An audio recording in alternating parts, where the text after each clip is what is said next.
only water and maybe a little Sonoran dust. By the time I walked back out, I had experienced a fast that changed my life. By listening to this book, you have just taken the first step towards changing yours, too. The needs that drove me to my journey were unique to me, but they were also rooted in the kinds of universal human challenges that we all face. In my case, I grew up as a fat kid. I eventually learned that I'd been exposed to toxic mold that triggered Hashimoto's thyroiditis, a condition in which the body's immune system attacks the thyroid, but I didn't find that out until I was in my 20s. All I knew at the time was that I didn't look like the kids I admired. With my teenage man boobs, I certainly didn't look the way I wanted to. If you struggle with your weight, and especially if you struggled with your weight when you were young, it's hard not to feel judged by other people.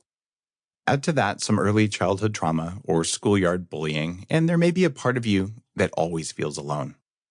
A common coping mechanism is to develop an emotional addiction to food, to rely on eating to soothe the hard feelings. I say all this without a trace of self-pity because I know that everyone who listens to this book has gone through his or her own versions of these struggles, even if he or she has never been overweight. Almost everyone has some form of physical or psychological addiction to food. Maybe yours is candy, maybe it's beer, maybe it's bread and cheese, gluten and milk protein are both highly addictive, or perhaps you're hooked on potatoes. Do you find it impossible to imagine life without French fries? I've been there. The point is, addictions and cravings are built into us, even if you've never had a problem with your weight. They are easily activated, and there is a trillion-dollar food industry, what I call big food, that is specifically designed to do just that. When you're bored, you eat. When you're stressed, you eat. Millions of years of evolutionary selection have hardwired us with these responses as fundamental as our fear that things with sharp teeth might try to eat us. I sometimes refer to the 4 F's of survival: fear, food, the F word that involves reproduction, and friends. Without food, you would never get to enjoy those last 2 F's, which is why the thought of going without food triggers such an intense, deeply irrational reaction before you even have time to think about it. All of those thoughts were going through my head back in 2008 as I greeted the shaman and steeled myself for what lay ahead.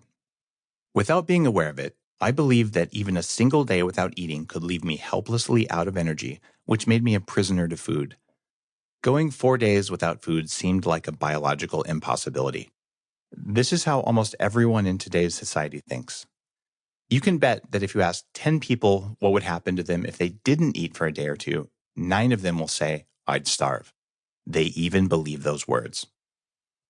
By the time I emerged from the cave, I'd started to realize that none of this is true.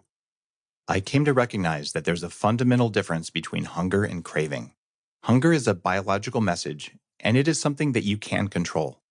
Craving is a psychological need, and it is something that tries to control you. The truth is, you can go a long time without eating, and you won't suffer for it. In fact, you will thrive. The big food industry has worked hard to convince you that cravings and hunger are one and the same. If every craving means that you're about to starve, then you need to buy something to satisfy that craving immediately, right? And by a wonderful coincidence, big food is ready to take care of you with a candy bar that really satisfies, and 1,000 other processed drinks and snacks that shackle you to a relentless feeling of craving that subsides when you snack but never really leaves. The same dynamic plays out over and over every day, fooling us into thinking that we are prisoners to food.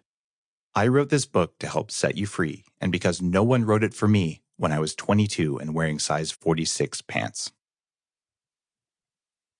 Gain without pain.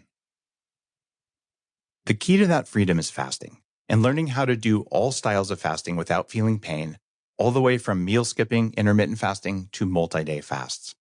What you'll learn here contradicts almost everything people think about what fasting is and what it does. Intermittent fasting won't make you weak, and it won't cause you to starve.